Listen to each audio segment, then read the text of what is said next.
So, hello everybody. My name is Teresa Amaral. Welcome back to this Medscape Melanoma series.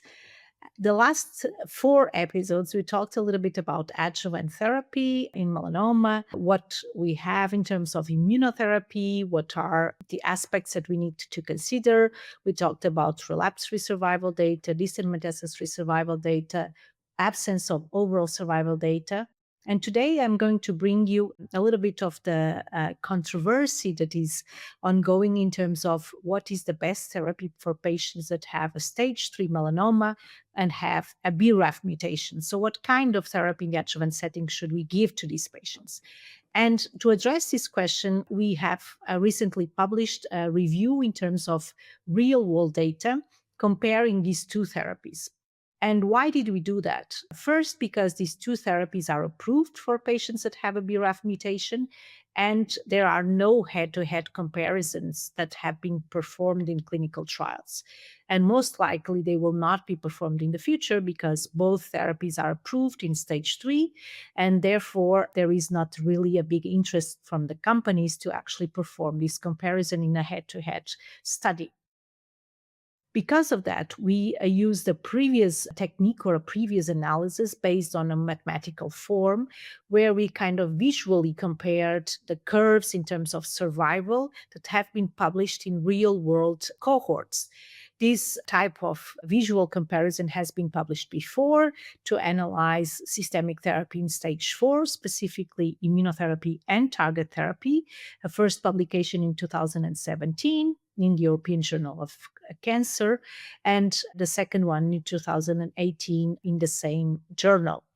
I will have the publications in the transcript so that you can access to that. So basically, we use this strategy to also compare visually the different curves for immunotherapy and target therapy in stage 3 for patients with BRAF-mutated melanoma. So we searched the PubMed and other databases for articles that have published real world data in this setting.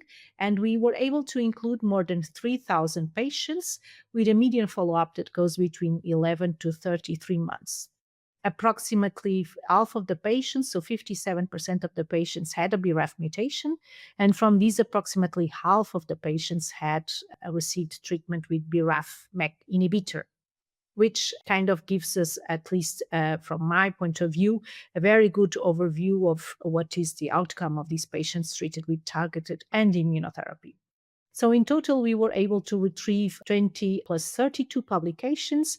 After the first review, we were able to have 29 publications, excluding the duplicates.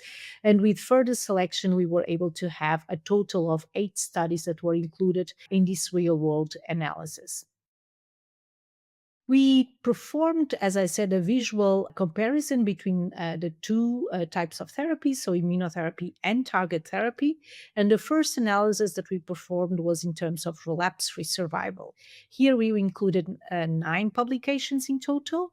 And we see in the relapse-free survival curves after 2 and 3 years, but from the very beginning, after 1 year, a difference that is visually better for target therapy. So in this real-world data analysis, we saw that patients that were treated with target therapy seem to have a better benefit that is maintained at least at 3 years, which is the last time that we performed this visual comparison.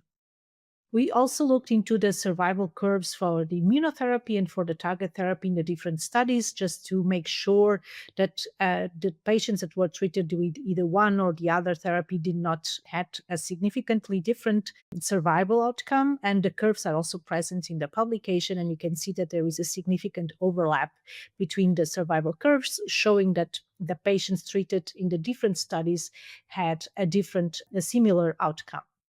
And this is true both for target therapy and for immunotherapy. Why is this relapse-free survival analysis so important, and why we did this comparison? Because both therapies were initially approved based on the relapse-free survival benefit that they showed. For immunotherapy, as we discussed in the previous episodes, there is still no overall survival benefit available. And for target therapy, we have overall survival benefit, but the approval was based on the relapse-free survival benefit. When we looked into the distant metastasis-free survival, we also saw that for patients treated with target therapy, the benefit was higher than for patients treated with immunotherapy. But here we only had data from two publications, and therefore we cannot really have, I would say, sound conclusion on what is better in terms of treatment for patients with BRAF-mutated melanoma and stage 3. And then we tried to do the analysis also for overall survival. But here again, we only had data from three publications, and therefore the outcomes or the comparisons cannot really be considered because the number of patients is quite low. But still, there is an overlap here, and the difference that we saw before in terms of benefit for distant metastasis-free survival and relapse-free survival favoring target therapy was not seen in this overall survival comparison.